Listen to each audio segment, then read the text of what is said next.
Hi dears, അസ്സലാമു അലൈക്കും. Welcome back to ഷംനാസ് കിച്ചൻ. ഇന്നത്തെ റെസിപ്പി ഇഫ്താറിന് സെർവ് ചെയ്യാൻ പറ്റിയ നല്ല അടിപൊളി റെസിപ്പിയാണ്. ബീഫ് മക്രോണി പോളയാണ് റെഡിയാക്കിയെടുക്കുന്നത്. വളരെ ടേസ്റ്റി ആയിട്ടുള്ള എന്നാൽ നല്ല സിമ്പിളായിട്ട് റെഡിയാക്കിയെടുക്കാൻ പറ്റുന്ന ഒരു ഐറ്റമാണ്. അപ്പോൾ നമുക്കിതെങ്ങനെയാണ് റെഡിയാക്കിയെടുക്കുക നോക്കാം.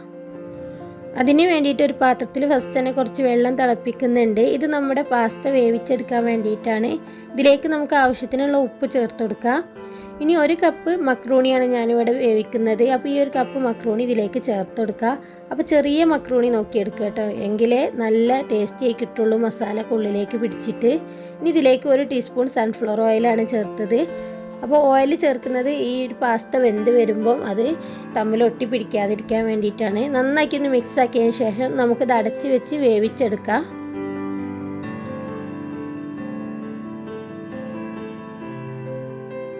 ഇപ്പോൾ നമ്മുടെ മക്രോണിയൊക്കെ നന്നായിട്ട് തന്നെ വെന്ത് വന്നിട്ടുണ്ട്. ഇനി നമുക്ക് വെള്ളം വാർത്തെടുക്കാം.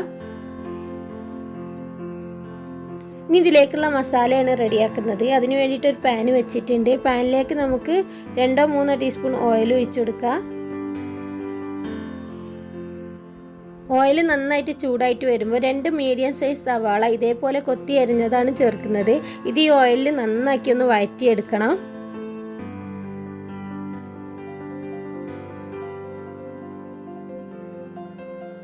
ഇനി ഇതിലേക്ക് 1 ടേബിൾ സ്പൂൺ അളവിൽ ഇഞ്ചി വെളുത്തുള്ളി ചതച്ചെടുത്തതാണ് ചേർക്കുന്നത്. ഇതും കൂടി ഇതിൻ്റെ കൂടെ നന്നാക്കി ഒന്ന് മിക്സ് ആക്കിയതിന് ശേഷം ഇഞ്ചിൻ്റെയും വെളുത്തുള്ളിൻ്റെയും പച്ച സ്മെല്ല് മാറുന്നത് വരെ ഒന്ന് വഴറ്റി കൊടുക്കുക. ഇനി ഒരു 3 പച്ചമുളക് ഇതേപോലെ ചെറുതായിട്ട് കട്ട് ചെയ്തെടുത്തിട്ടുണ്ട്. അതും കൂടി ഇതിലേക്ക് ചേർത്ത് കൊടുക്കുക. ഇത് കുറച്ച് സ്പൈസി ആയിട്ടുള്ളൊരു സ്നാക്കാണ് കേട്ടോ. അപ്പോൾ എരിവ് ഇനി നിങ്ങൾക്ക് കുറക്കണം എന്നുണ്ടെങ്കിൽ പച്ചമുളകിൻ്റെ അളവൊക്കെ കുറക്കാവുന്നതാണ്. ഇതിലേക്ക് ആവശ്യത്തിനുള്ള ഉപ്പ് ചേർക്കാം. ഇപ്പോൾ നമ്മുടെ ഉള്ളിയൊക്കെ അത്യാവശ്യം നന്നായിട്ട് വഴന്നു വന്നിട്ടുണ്ട്. ഇനി നമുക്കിതിലേക്ക് മസാല പൗഡേഴ്സ് ചേർത്ത് കൊടുക്കുക. 1/2 ടീസ്പൂൺ മുളക് പൊടിയാണ് ചേർത്തത്. 1/4 ടീസ്പൂൺ അളവിൽ മഞ്ഞൾപ്പൊടി ചേർക്കുക. എന്നിട്ട് നന്നാക്കി ഒന്ന് മിക്സ് ആക്കി കൊടുക്കുക. മുളക് പൊടിൻ്റെ ഒക്കെ പച്ച സ്മെല്ല് മാറുന്നത് വരെ ഒന്നും കൂടി ഒന്ന് വഴറ്റി കൊടുക്കുക. ഇനി നമ്മുടെ മസാലയ്ക്ക് നല്ലൊരു ടേസ്റ്റ് കിട്ടാൻ വേണ്ടിയിട്ട് ഗരം മസാല പൗഡറാണ് ചേർത്ത് കൊടുക്കുന്നത്. ഇത് ഹോം മെയ്ഡ് ഗരം മസാല പൗഡറാണ്. 1/4 ടീസ്പൂൺ അളവിലാണ് ചേർക്കുന്നത്. നന്നാക്കി ഒന്ന് മിക്സ് ആക്കി കൊടുക്കുക. ഇനി ഇതിലേക്ക് കുരുമുളക് പൊടിയാണ് ചേർക്കുന്നത്. പെപ്പർ 1 ടീസ്പൂൺ അളവിൽ പെപ്പർ ചേർത്ത് കൊടുക്കുന്നുണ്ട്. നന്നാക്കി ഒന്ന് വഴറ്റി കൊടുക്കുക. ഇനി നമ്മുടെ മസാലയ്ക്ക് വേണ്ടിയിട്ട് ബീഫാണ് എടുത്തത്. ബീഫ് ഉപ്പും കുരുമുളകും ചേർത്ത് വേവിച്ചതിന് ശേഷം ഒന്ന് മിക്സിയിൽ അടിച്ചെടുത്തതാണ്. അങ്ങനെ ആകുമ്പോൾ ഇങ്ങനെ നല്ല ഒരേപോലെ വലുപ്പത്തിലുള്ള പീസായിട്ട് കിട്ടും. ഇനി ഇത് ഈ മസാലയിലേക്ക് ചേർത്ത് കൊടുക്കുക. അപ്പോൾ ബീഫിൻ്റെ അളവൊക്കെ നിങ്ങളെ ഇഷ്ടത്തിനനുസരിച്ച് കൂട്ടുകയും കുറയ്ക്കുകയും ചെയ്യുക. പിന്നെ ഇതിന് പകരം ചിക്കനും എടുക്കാവുന്നതാണ്. ഇത് നന്നാക്കി ഒന്ന് ഈ മസാലയിൽ മിക്സാക്കി എടുക്കുക. ഇനി ഇതിലേക്ക് നമ്മൾ വേവിച്ച് വെച്ച മക്രോണി ചേർത്ത് കൊടുക്കുക. പാസ്ത മക്രോണീൻ്റെ അളവും ഓരോരുത്തരുടെ ഇഷ്ടത്തിനനുസരിച്ച് കൂട്ടുകയും കുറയ്ക്കുകയും ചെയ്യാവുന്നതാണ്. 1 കപ്പ് മക്രോണിക്കുള്ള അളവാണ് ഞാൻ പറഞ്ഞതല്ല. അപ്പോൾ ഇത് നന്നാക്കി മസാലയിൽ മിക്സ് ചെയ്തെടുക്കണം. എല്ലാ ഭാഗത്തും ഒരേപോലെ മസാല എത്തണം. ഇതിലേക്ക് നമുക്ക് കുറച്ച് മല്ലിയില കൂടി അരിഞ്ഞിടാം. അപ്പോൾ നമ്മുടെ മസാല ഇത് ഏകദേശം ഇവിടെ റെഡി ആയിട്ടുണ്ട്. ഇത്രയും മതി. ഇനി നമുക്കിത് നന്നായിട്ട് തണുക്കാൻ വേണ്ടിയിട്ട് മാറ്റി വെക്കണം. ചൂട് നന്നായിട്ട് പോകണം. ഇനി നമുക്ക് ആവശ്യമായിട്ടുള്ളത് മുട്ടയാണ്. അപ്പോൾ ഞാനിവിടെ 5 മുട്ട ഒരു ബൗളിൽ പൊട്ടിച്ച് വെച്ചിട്ടുണ്ട്. ഇതൊന്ന് നമുക്ക് ബീറ്റ് ചെയ്തെടുക്കണം.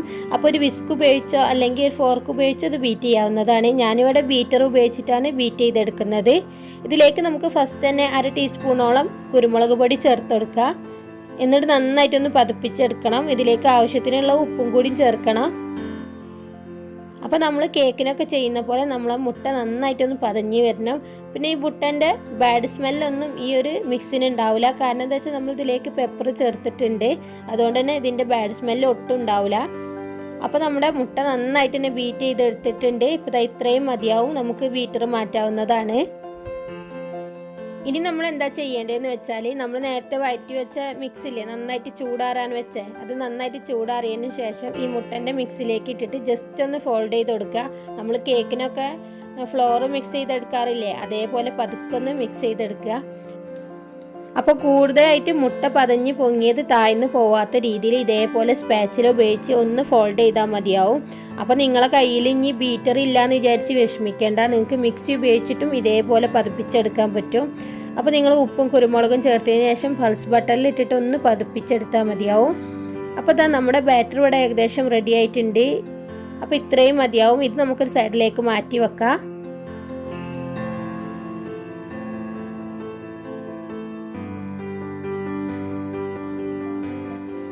അപ്പോൾ ഇതാ നമ്മളിതെല്ലാം മിക്സ് ചെയ്ത് കഴിഞ്ഞപ്പം ഒരാൾ ടേസ്റ്റ് നോക്കാൻ വന്നതാണ് കേട്ടോ. അപ്പോൾ ഇതേപോലുള്ളൊരു നോൺ സ്റ്റിക്കിൻ്റെ പാത്രത്തിലാണ് ഞാനിത് ബേക്ക് ചെയ്യുന്നത്. ഇതിലേക്ക് 1 ടീസ്പൂൺ ഓയിൽ ഒഴിച്ചു കൊടുത്തിട്ടുണ്ട്. എല്ലാ ഭാഗത്തേക്കും ഒന്ന് സ്പ്രെഡ് ചെയ്യുക. എന്നിട്ട് നമ്മുടെ ബാറ്റർ ഇതിലേക്ക് ഒഴിച്ചു കൊടുക്കുക. അപ്പോൾ വെരി ലോ ഫ്ലെയിമിലാണ് നമ്മുടെ ഫ്ലെയിം വെക്കേണ്ടത്.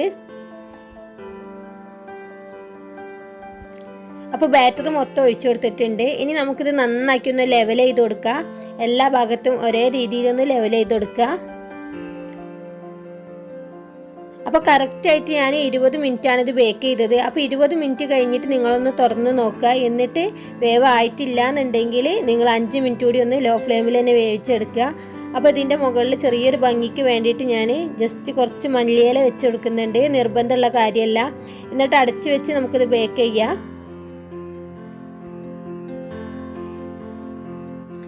ഇപ്പോൾ കറക്റ്റ് 20 മിനിറ്റ് ആയിട്ടുണ്ട്. ഞാനിത് ഫ്ലെയിം ഓഫ് ചെയ്തിട്ടുണ്ട്. എന്നിട്ട് നമുക്ക് ടൂപ്പിക്കോ അല്ലെങ്കിൽ ഒരു സ്ക്യൂവറോ എന്തെങ്കിലും ഒന്ന് വെച്ചിട്ട് നമുക്കിത് കുത്തി നോക്കാവുന്നതാണ്. നടുഭാഗത്ത് കുത്തി നോക്കുക. ഇപ്പോൾ ഞാൻ കൈ വെച്ച് നോക്കിയിട്ട് കൈമേലൊന്നും ആകുന്നില്ല.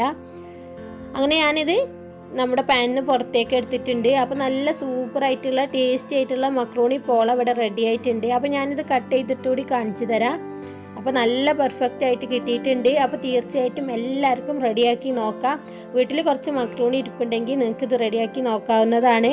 അപ്പോൾ നിങ്ങൾക്ക് ഈ വീഡിയോ ഇഷ്ടമായിട്ടുണ്ടാവുമെന്ന് വിചാരിക്കുന്നു. ഇഷ്ടമായിട്ടുണ്ടെങ്കിൽ പ്ലീസ് ലൈക്ക് ചെയ്യുക, ഷെയർ ചെയ്യുക, സബ്സ്ക്രൈബ് ചെയ്യുക. നല്ലൊരു വീഡിയോയുമായി വീണ്ടും കാണാം. അതുവരേക്കും താങ്ക് യു ഫോർ വാച്ചിങ്.